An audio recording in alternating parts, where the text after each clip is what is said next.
Attends, je vais. Um, this is Allison Funk. I think everyone here knows. She was born in Princeton, New Jersey, and grew up in Delaware. Earned her BA from Ohio Wesleyan University and MFA from Columbia University. Alice James Books published her first collection of poems, Forms of Conversation, in 1986. Living at the Epicenter, her second book won the 1995 Samuel French Morse Prize, as well as the Society of Midland Authors Poetry Prize. Other books include The Knot Garden, The Tumbling Box, The Wonder Rooms, and that one you wrote after you were at Dora Maar, right? Wonder Rooms? Yes, yes. I feel like there were a few Dora Maar-ish poems in there. Yeah. Funk's honors include a fellowship from the National Endowment for the Arts, the George Kent Prize from Poetry Magazine, the Celia B. Wagner Award for the Poetry Society of America, from the Poetry Society of America. She has been granted residencies at Yaddo, MacDowell, Ragdale, Foundation Hawthornden Castle International Writers Retreat in Scotland, and the Dora Maar House in France in 2009. Is that right? Yes. And her work has been widely anthologized, including The Best American Poetry, When She Named Fire, an anthology of contemporary poetry by American women. And you are a distinguished professor of English at Southern Illinois University in Edwardsville. So welcome, Allison. It's so great to see you and great to talk with you. And loved reading this book, The Visible Woman, which has been well worn. I've been reading it for several weeks now. And what we thought we would do is we'd have Allison read poems and talk about poems. We've set aside around 7 poems to read in total, and just kind of like go over them. So I thought maybe we could open with you reading the first poem in the book after Against Vanishing, that one. Okay, sure. Thank you, Gwen, so much for asking me to do this, and it's a thrill to see you again and to see you downstairs in the Dora Maar House, remembering Yeah. and you so fondly. Thank you so much. Well, thanks. Yeah, okay, so this is Against Vanishing, and in some ways I think it sort of sets up my position, my goal for the other poems, and perhaps beyond, as an admonition against vanishing. Afraid she is about to vanish, I summon her, rib by rib, scapula, tibia, knowing how perfect she is inside where she cannot see. Descend, I say, into the heart's 4 chambers, or the vestibule of your inner ear. Through its intricate labyrinth, hear how you hear so clearly, word for word, pizzicato and bow. Clavicle, sacral, I whisper, notes I want her to savor, but she turns and speeds away like someone fleeing fire. Though I appeal to the rivers that course through her blood, her brain, even her honeycombed bones. Remember your earth, your mineral self, I call. You're not, nil, none. Though small now as an ovum, pin little through the telescope I've become. Dimming, then brightening, you are the variable star I set my sights on. Thank you. Yes, I do feel like this poem sets up the whole project of the book in a way, and you kind of evoke a lot of the things that get repeated in other poems. This kind of anatomical examination of body parts and the language in that. I read in one of the footnotes. I'm sorry, are you having a hard time hearing me? No, I can hear you fine. One of the footnotes that you talked about an exhibition of anatomical women. Is that correct? Yeah. Well, I'm thinking a couple of things that will come into later poems, and that is a gift that was given to me by my parents, which was an anatomical kit, model kit, plastic, as well as I was researching um, the title poem, Mhm, and it feeds into the other poems as well. mhm. The Visible Human Project, which is from the National Library of Medicine, which created a 3D anatomy. So, Right. but it was kind of strange. I mean, body parts come into many poems here, uh, Yes. and looking at a woman who was an 18th century anatomist and artist, and so uh, yeah, Who I found that throughout. who's that woman? Who's that woman who's the 18th century? Do you remember? Anna Morandi Okay. in Italy, yeah, it was Yeah. both. She not only dissected bodies, which was pretty strange for the time. Initially with her husband, and then when he passed away, it was and Alone. would teach med students about the body. But in addition to that, she was an artist who worked in wax.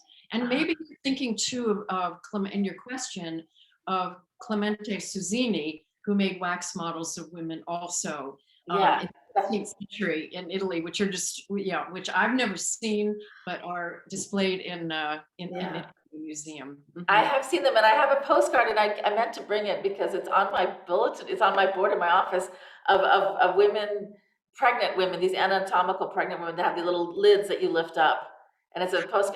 It's to see. It's crazy. It's so interesting. Yeah.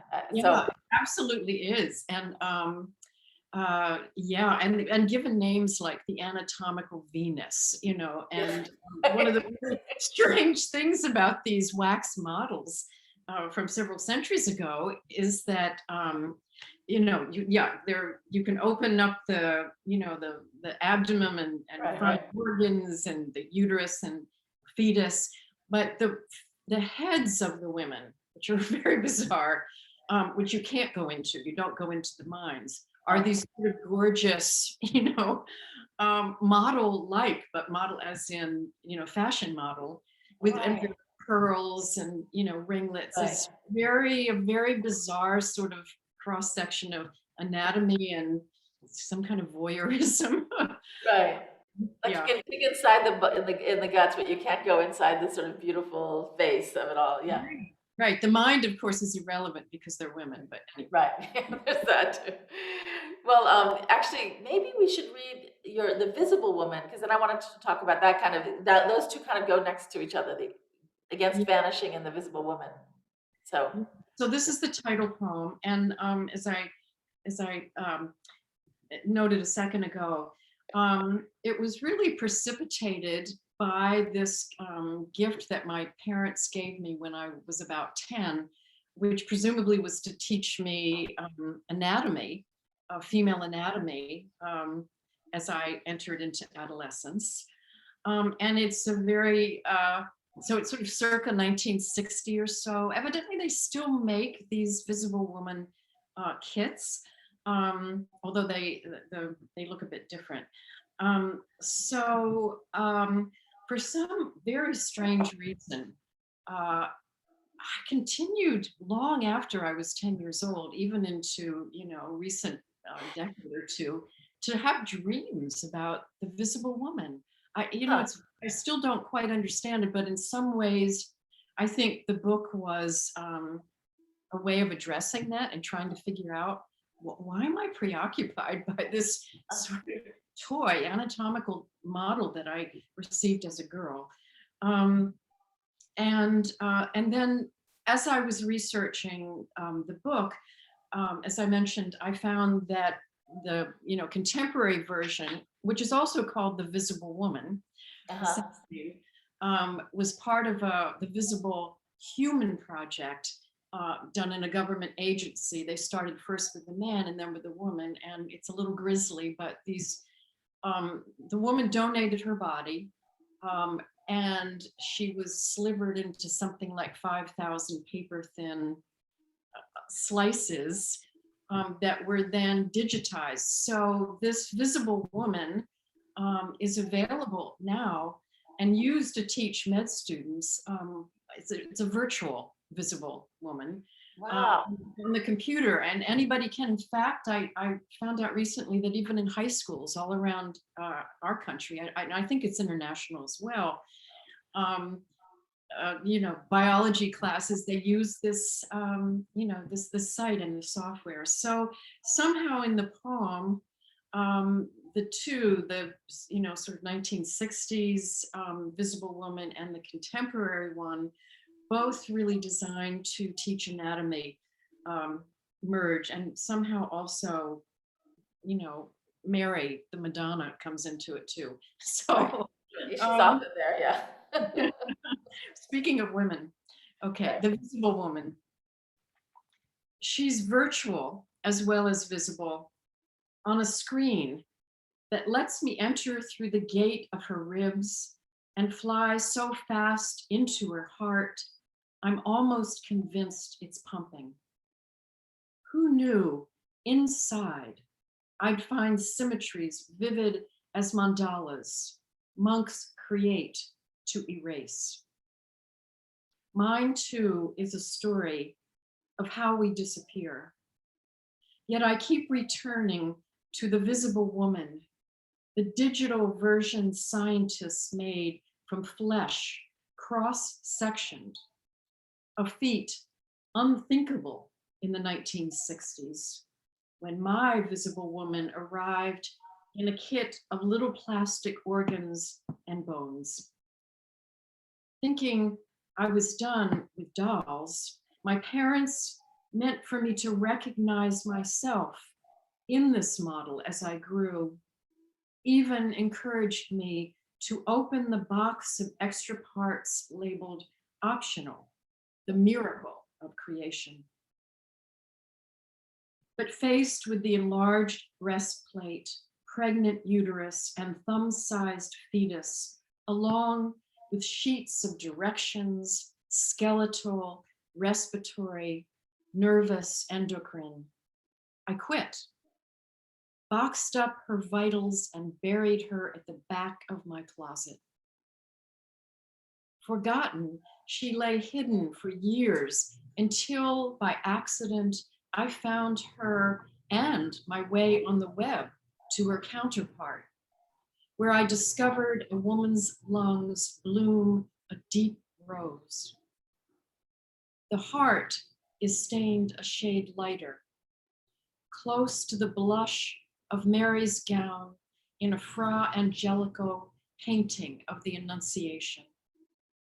The one the girl forsakes to become a woman clothed with the sun, queen of heaven and earth, lady of sorrows, mother most pure, mother of perpetual help, the mystical body. Icon, simulacrum, or the anonymous phantom who was once a real woman from Maryland. I'm thinking again of how we're swept away. And I want to go back to when I was 10, to start all over with the bones, the brain, the heart in two parts I'm trying to glue together.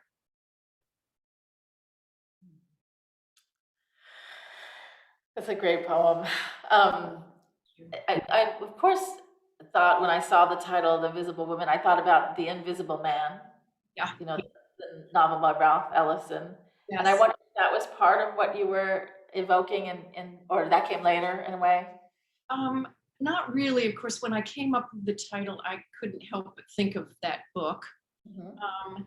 And that would be true for a lot of people. So sometimes when people ask me about my book, they'll refer to it as The Invisible Woman. And I say, no, Right. no, no, Visible Woman.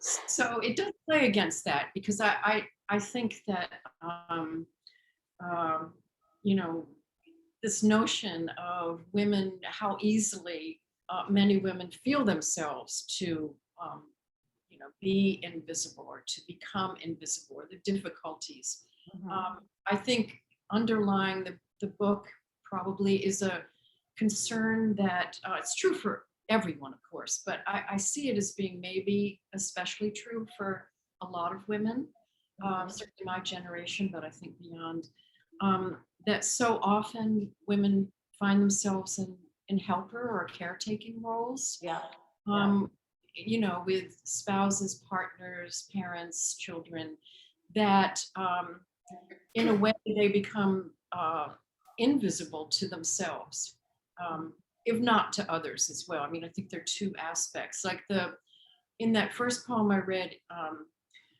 Against Vanishing, I referred to the variable star. mhm, And in astronomy, variable stars are ones that, are their luminosity, their light flickers, changes, decreases, increases, sometimes because of what's going on in the star itself, and sometimes because their light is blocked by another star or a planet. And I think both of those aspects are probably true for all human beings. Here, because I inhabit the body of a woman, right.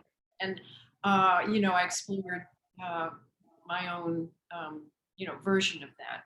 But Yeah. Well, uh, it's definitely true that line, "Mother of perpetual help." I felt that. I yeah, loved it. I laughed out loud almost when I read that because, that's what you're saying. I mean, this kind of, never-ending caretaking, perpetual help, always, always, and, kind of the effacement that happens when you're yeah, the not. effacement, right, right, the self-effacement, the propensity, I think, of many women, even Right. if they're surrounded by those who don't want them to I uh, know. forget themselves. It's, it frequently happens. And Right. yeah, I mean, the mother of perpetual help, capital P, capital H, in the Catholic Church is, of course, meant to be this great Right.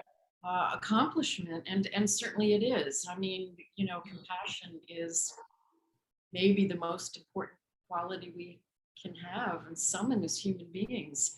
Right. Um, but sometimes, either from the outside or from the inside, we do it excessively. Mhm, mhm. And so Perpetual. I was wondering so this is the title poem of the book, but I imagine it maybe wasn't the first poem that you wrote. I was wondering a little bit about the process that you have of how you structure a book, or like how do you start writing poems and then see a thread and then start to say like, oh, I see where I'm going, and or do you write for a long time and then you have a whole bunch of poems and you just try to figure out how they work together? I'm just wondering if that makes any sense, that question. I think that I tend to pretty early on to find something that becomes a sort of nexus for me. Uh-huh. People talk about project books, but it just, I try to fight that. I try to let it happen, with less sort of intervention in a way. Um, Uh-huh.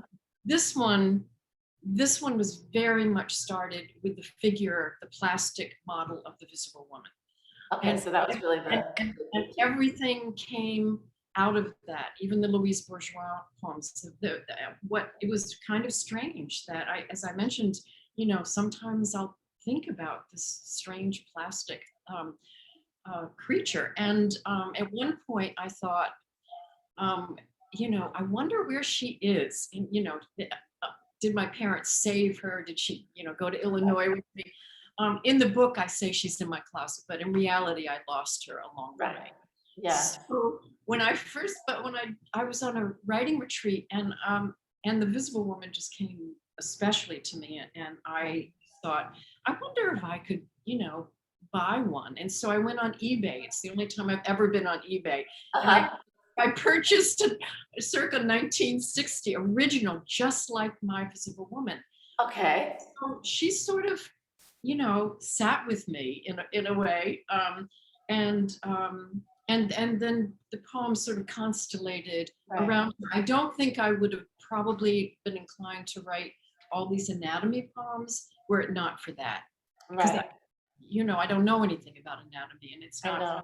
really my inclination, but I had to, and then there was some not confusion, but complexity, I guess, because really the book is not about the body, but it's more about the spirit. Um, Absolutely. yeah, Absolutely. But I think that the one thing about the anatomy that comes up is this beautiful language around the parts of anatomy, which is really gorgeous the way you play with them, you know. That was Oh, such a wonderful discovery for me because I don't use that language normally, but I did read all the instructions again for my visible woman. And yeah, scapula, tibia, all these beautiful, they're right, the magnate or, wonderful absolutely, words that just for the music of them. right. No, Yeah. I find it really, really, because really fascinating because I don't know if you ever went to the Musée de Paléontologie in Paris. It's like the gallery of paleontology, and it's just basically body parts in jars Oh, from, with written labels, and it's across all species. So it'll have a whole section of ears, like an elephant's ear, a human's ear, a dog's ear, a pig's ear, gosh. all together. And I spent hours there. I mean, but it is this kind of way that everything is cut up and separated and Yeah. classified. That kind of that need to sort of figure things out in this way that's obviously missing the point of what But it's makes necessary to understand if we were right, medical students, right? To right. understand, how to put people back together again, how to take them apart, fix them, put them back together. Boy, I wish I had, I'll have to, next time I'm in Paris, I will have to. You have to go there. It's worth the trip. Yeah. But why don't do you mind reading the next one, the history of my skin? Oh, sure.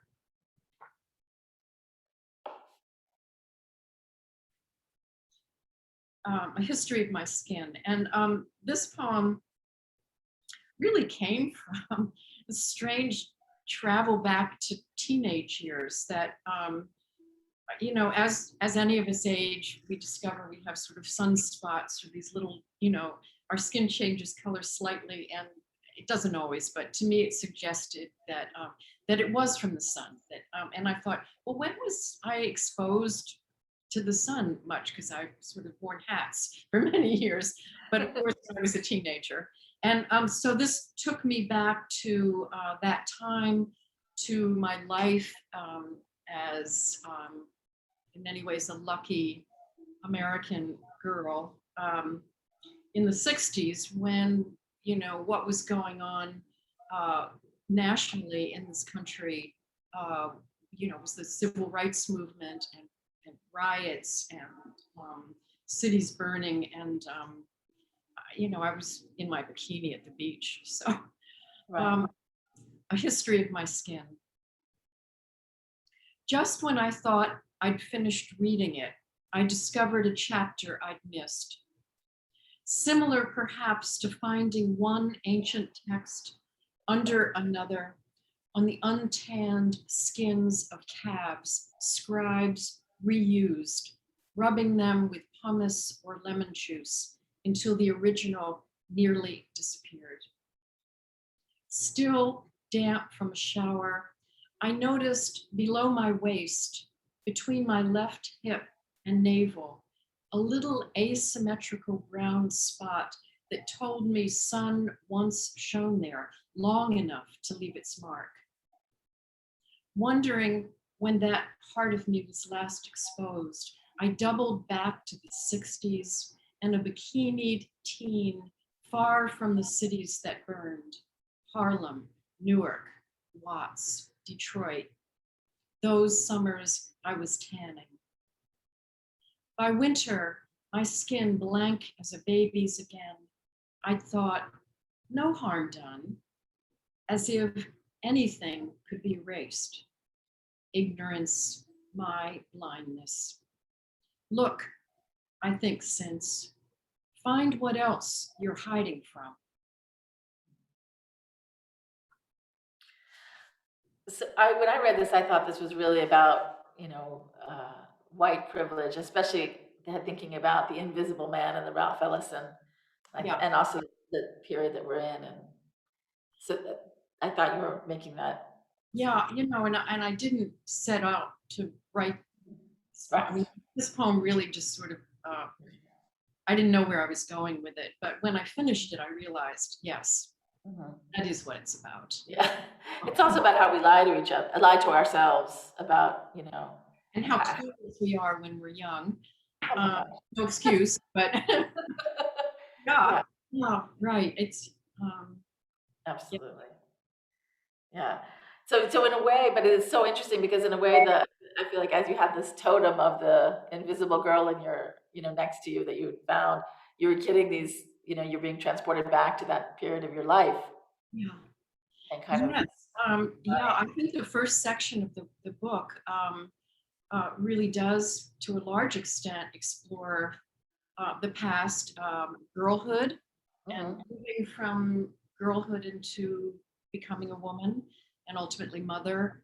yeah, Um, so yeah, and it was surprising to me in a way because I think so often as writers, we write about our childhoods and our parents and the way we're formed and shaped, influenced early on in our, first book or a second book, where right, I found myself. So it felt I was surprised that right. yeah, and the Visible Woman took me back there. That I hadn't thought about that period for the Right, longest time.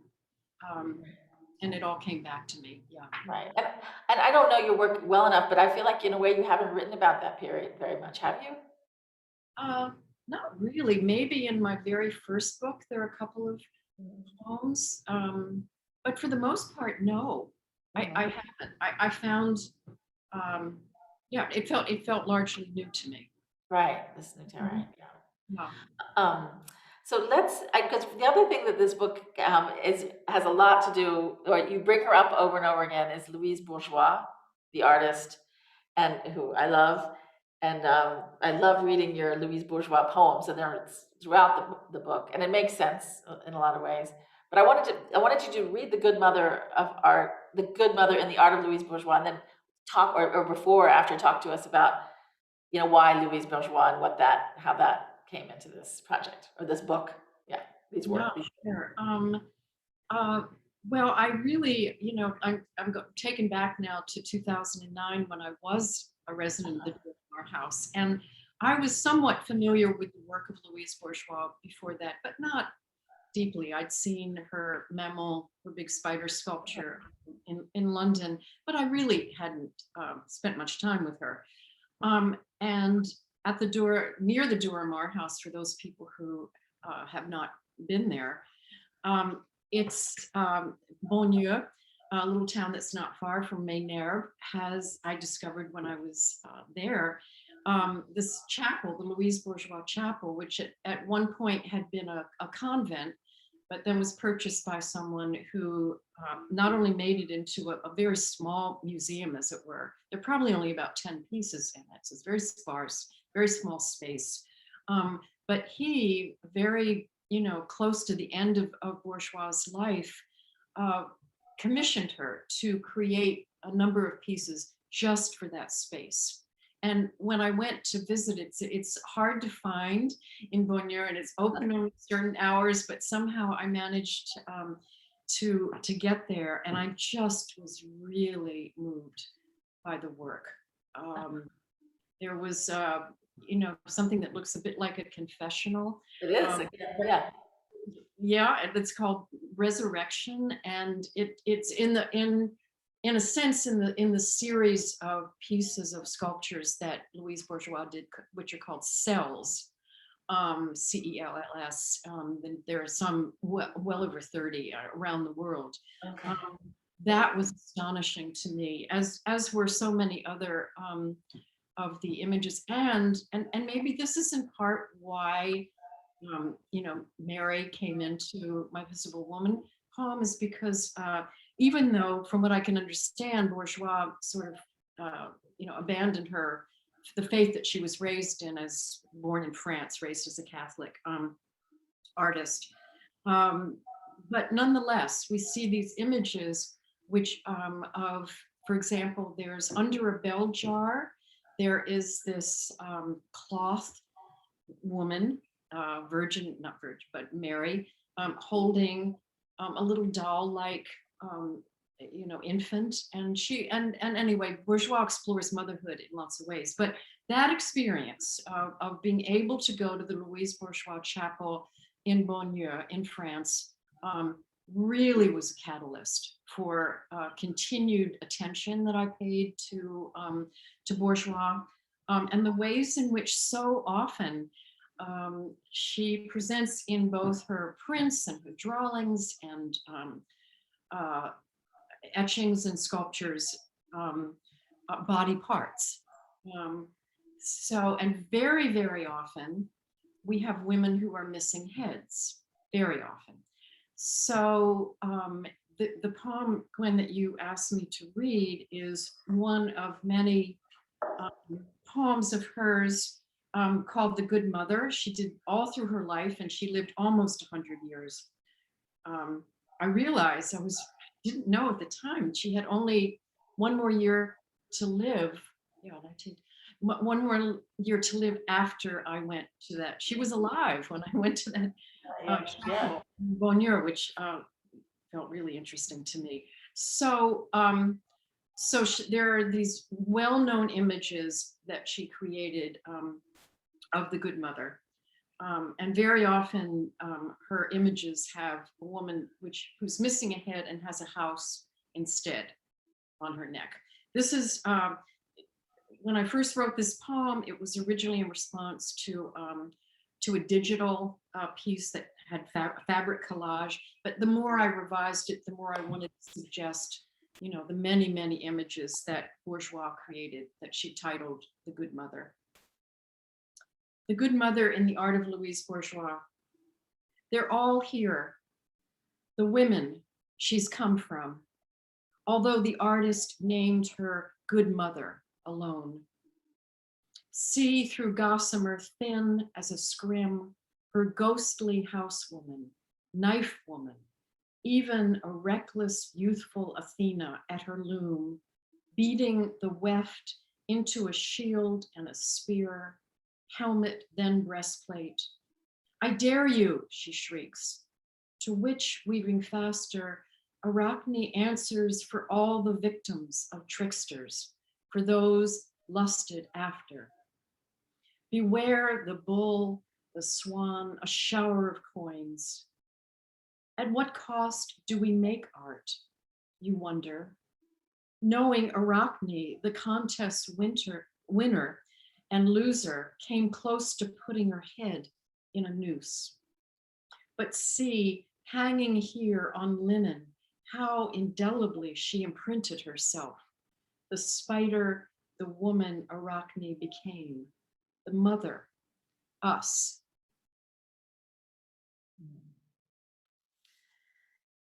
So in a way, this is the beginning of the second section of the book. And I don't think it's the first time you bring up Louise Bourgeois, but it's sort of, you really are really focusing on the mother then. I feel like the first section is more younger. And I mean, it's a very simplistic reduction, but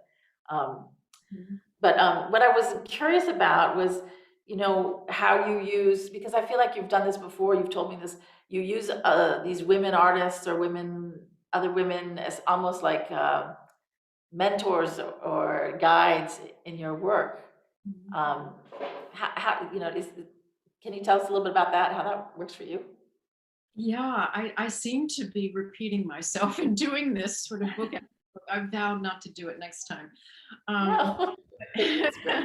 I think it started back several books ago when I wrote a long poem about Vanessa Bell, Virginia Woolf's sister. She's mainly known as, but was a really, impressive painter in her own right. And then in my book titled Wonder Rooms, which really came out and after being at the Dora Maar House, I was influenced by my fascination with Dora Maar, who was both a painter and surrealist photographer. And so, and now another visual artist, Louise Bourgeois, has come into it. And why visual artists? I'm not entirely sure. I mean, I certainly have been influenced by female writers as well, but I seem to write more about visual artists, and a couple others come into this book. I think with Louise Bourgeois, I mean, maybe it's this idea of embodying, the female form, especially of giving, as writers, we're so cerebral, we're so much in our minds. And I'm drawn to visual artists who have the capacity to externalize, to embody, to maybe enact. And in the case of Bourgeois, I found her art disturbing to a large extent. Disturbing, and it's so psychologically driven for her. Comes out of, which I can't go into all of the reasons, why people write about that. But I think she felt herself certainly to be damaged, and so there was repair work, maybe, the looking at individual, parts of the body that were separate from the whole, to becoming whole, I guess. Right, Was right, right. part of the mission, and mostly heads were missing, but other parts as well. I thought it was really fascinating that in the last 10 years or so of her life, she obsessively created heads, more often than not out of fabric, and they sort of look like bandage, like people who've been damaged in war. Yeah, but her work, because it's so provocative, I think in some ways really emboldened me to be maybe more personal, Right. in my own explorations, being, I think, by nature a lot more reserved, and certainly in my art as well. So she sort of freed me up in some ways. Right. Well, that's good, because then that leads right into the poem that's really my favorite poem of the book, which is the longer poem in the middle of the book, Circling, which I do feel like has quite a personal turn in it. Do you mind reading that for us next? Sure. And just to warn people listening, it is longish. It consists of, I think, 6 parts. And just a little background just to set it up. It's about circling a labyrinth. Okay, not a maze, but a labyrinth. So it's this curly Q thing, and it came actually from experiences that I had over several years of going. I live near St. Louis, Missouri, and of going to St. Louis to a retreat center that was founded by the Sisters of Mercy. And going there because I could have a room on my own and quiet for as many days as I chose. And on the grounds of this retreat center was this labyrinth, nothing fancy, but a traditional labyrinth, sort of like in Chartres and other places where you, from the outside, you weave in, but not directly, have to keep winding back, but ultimately to a center where one meditates and can be further quiet and contemplative.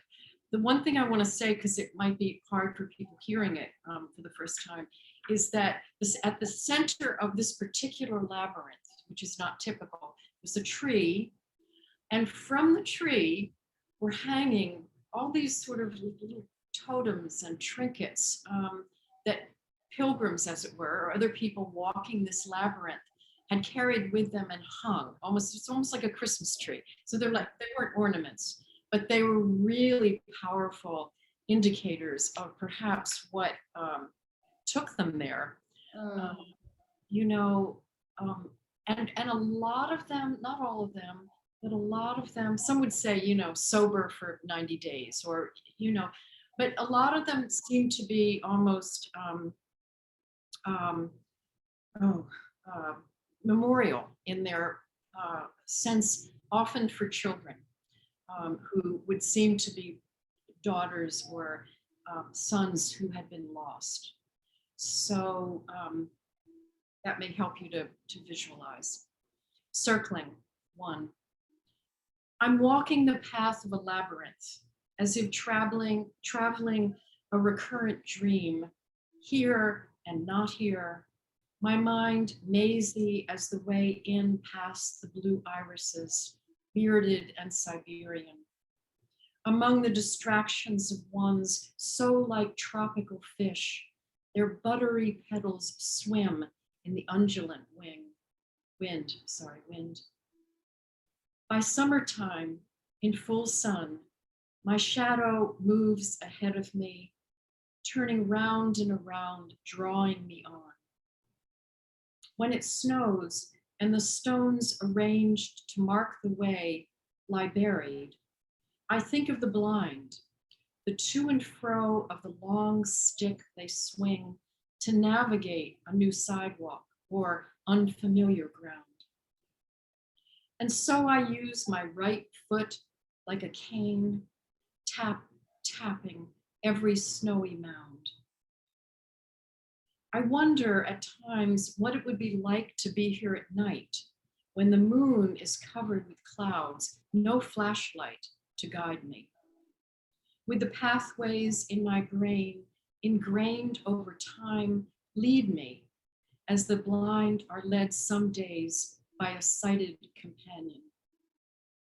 I wish someone could tell me the way through sadness, this web of anguish I'm in. Keep walking. Forget your intentions, she might say. Shush. Sorry. Shush, sotto voce. And though I try to quiet the buzz inside my mind, I still feel like one of those solitary bees that nest underground. 2. They're not here in the flesh, but they don't seem far. I find other people in what they've left, rain-drenched, faded, flotsam a mother bird might snatch to build her nest. Strung from the tree at the center of the labyrinth, what unravels, knots? A red ribbon, a string of worsted yarn fixed to a tarnished silver locket. Inside of it, the face of someone's son. And next to this, his dog tag, name and number, hung, I imagine, in peace or protest, the steel chain looped twice around the neck of a branch. A woman's pain, or man's, living apart in objects like the ring and key I glimpse through leaves. To what am I wedded? And when, how, if ever, can I rinse myself of what adheres to me? I wish for a charm, a little bronze box, for instance, with a latch I'd unfasten to spill the ash each grief has become, to fling it into the grass, the mum grass. Unlashed, I'd think, at last. But I've carried nothing, my hands bare as a beggar's. Today, come song, come night, circling my concerns along the way, I find myself where others have arrived, if only some place to rest for a while. How else do we survive? 3. How do we survive the dark of the solstice, the short days of a long winter where nothing harkens? This little I know. The purple ash will be bare before it buds. Nowhere is a word I hear whispered as the world gets colder. Also, prayer. 4. When a cool rain falls, what's within blurs. I've given up counting the years I've lived on a floodplain where my house is endangered. Stay, I say to myself, knowing the smallest slip can trigger it. Tick tock, and I'm drowning. All the signposts submerged. My door about to swing off its frame. What calls me to emerge?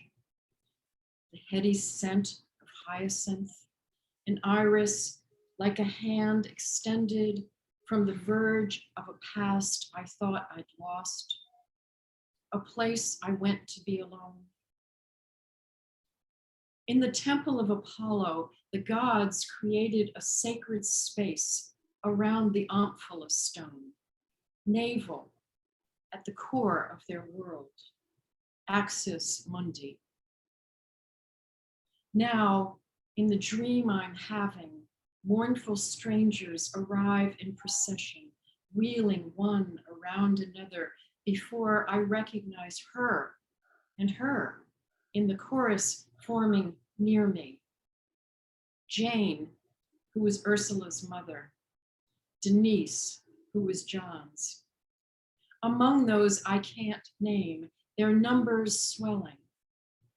They hold out photos, class rings, medical IDs, a child's plastic barrette shaped like a rose. Votives to hang on our tree, these memorials to children they've lost. And tokens too, I believe, of empathy, born toward me like gifts. 5.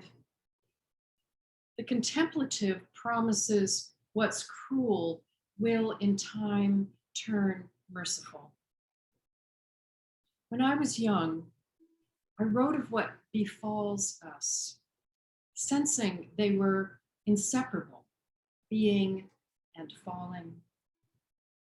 How little I really understood of the puzzle, though, until my son, who was ill, tumbled through the dark, spilling himself.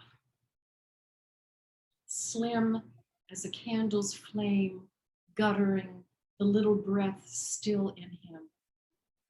For a month, I kept vigil, waiting for him to stir in the penumbral dusk of a hospital room, unable to say what I hoped for. Delusional for years, he was the captive of a will apart from his own. His troubles, ones I tried to, but couldn't untangle. And then it was April. Friends would call it a miracle. Maybe. All I know is my gentle child has returned to me. He smiles now and can love. I am grateful that increasingly between two verticals, I'm able to see a fragile gossamer bridging them, a spectral web, invented or real, trembling between the jonquils and daylilies, the purple hyacinths, hummingbird and honeysuckle, any pair of tendrils, and life in the middle fills. 6. The path out is identical to the path in, and yet, though I'm retracing my steps, nothing looks the same. Union, the faithful call this stage. To forget myself, to unself, I listen for honeybees in the baby's breath, November's geese in their noisy migrations. Skin of mine, what I'd escape if I could follow the formations of another species, the figure eights the bees make, geese in their V's. Instead, I imagine I'm shadowing Dante to hell's circles, the steps of purgatory and the spheres of his paradise before losing him in the Milky Way that's home to us, the spira mirabilis that coils galaxies and cyclones much as it curls the pearly nautilus. These days, nothing seems random. Oh, we say together when we merely collide, two women circumnavigating the labyrinth. Sleepwalkers, each in our separate trance, we apologize, half smile, and turn aside to let the other pass. And though I can't rest as geese can in the updraft of another's wings, thanks is what I feel for a companion, for snowfall, bird song, branch, and drizzle, in all its figurations, what glimmers in my going. Thank you. That's a lovely, really, it's a master, that's a great work. Um, uh, I mean, I don't know what to say really, I'm sort of speechless, but I feel like it's so much about grief and how we get through it, but you also talk about your son, and I don't even know what mum grass is, but I love that term, I love that it exists. Is it a real thing, mum grass? I think I made it up. Oh, you did? Okay, well, I'm glad that you made it up. But what I'm also seeing is we're getting along a little late in time, so I wanted to see if anyone had questions. Anybody wants to ask a question or anything, and I can, you can give us a chat question, or you can speak. You can speak up too. Oh, Kathleen. Oh, okay. Well, I really enjoyed this so much. It's such a treat. So thank you so much. Thank you. As I was listening to your poems, I was really enjoying those bits of factual information, really fascinating to me and unknown that kept popping up, and like the solitary bee underground. And I wonder if you do spend a lot of your reading time with nonfiction, or how that comes about for you. I do think so. I do, because really I know virtually nothing about the natural world. Um, um, so I have to do a lot of reading and and on screen work, research very, very often. To I might have an instinct towards something, but I need to sort of corroborate it, or and this book certainly there was a lot of that going on. I think, like in my last book, The Wonder Rooms, I was writing about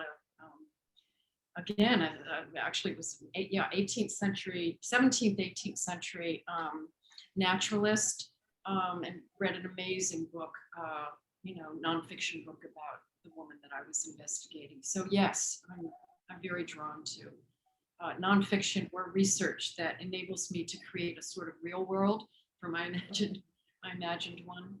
Mhm. Sure. Sylvia Peck commented, "Lovely, the figure eights of bees." That is a great line. It's beautiful in that book. Yeah. What do you think? Should we do one last poem and then sign off? It's getting kind of late. We're getting past our. So Sure. which one would you like to do? Late sketch or murmurations? Which one do you feel like? You choose, Gwen. Well, wait. Let's do murmurations because it has a kind of. Okay, Yeah. sure. And it's a little shorter. Um, yeah, and just a couple things. Murmurations, probably many of you know, but that's a word that's used to describe the flocks of starlings that very often, we might see making these incredible shapes. So actually, Kathleen, some research came into this for me too, and I think I reveal it in the second stanza, explains why the starlings create these shapes, are so united in that. And also in the first stanza, there's a reference to girls in a pool, and this may be dated, but there used to be something in my childhood called water ballet, synchronized swimming. I guess it still exists. Girls creating shapes in or women in a swimming pool. This is Murmurations. Moving as one body, the way girls in matching suits and caps practice figures in a pool, holding hands, kicking in unison, to create a flower or 8-pointed star. Flocks of starlings synchronize in the air, clouds of them morphing as they veer and dip and weave, wing swimming, though not for sport, rather to escape a threatening falcon or hawk. Don't underestimate them, as some do, beautiful women. In seconds, they can change direction, swarm, become a mass that renders a predator helpless. Well, I love this one because it is about that power of solidarity, which we talked about in an earlier conversation, and how yeah, how we can, women can help each other out in a way. I feel like there's a little bit of that in this. Yeah, definitely. I mean, I think that, for all the talk and writing about bodies in this book, I think another thing that triggered this book really is my concern for the endangered bodies of women, endangered far more than I am or ever was. I probably don't need to fill in the blanks in that, but so I just the vulnerability of women, and as you said, Gwen, and I'll put in a little plug for your wonderful new book, The Nine, which is this extraordinary book about the survival of women fighting for the resistance in France, the survival of the Second World War in prison camps, etc. Is that notion of what women can do when they synchronize with one another, when there is concern for one another, just as is true for the starlings, and create a solid mass, as it were, a mass. They mass. So Exactly. Well, and I had so many more questions. Like, I actually wanted to ask about the cover of the book. oh yeah. Well, the cover is a very late collage by Louise Bourgeois. Okay. And here again we see the person cut up, as it were, put back together though. And I was really lucky to get permission to use this. And I know I don't have any time, but just there's the Louise Bourgeois Foundation called the Easton Foundation in New York City, gave me time to do research in the archives of Louise Bourgeois in New York City. And they were just phenomenal. So at any rate, and so I was very fortunate after my research through all of her journals and talking to people there to have them give me permission to use this collage. Perfect cover. Perfect cover, yeah. Thank you so much. There's so much more, and I really urge everyone if anyone hasn't bought the book yet, to purchase it and to read it and enjoy it. And I will always love your work, and I'm so happy to see you again. Maybe Yeah. I'll see you here sometime.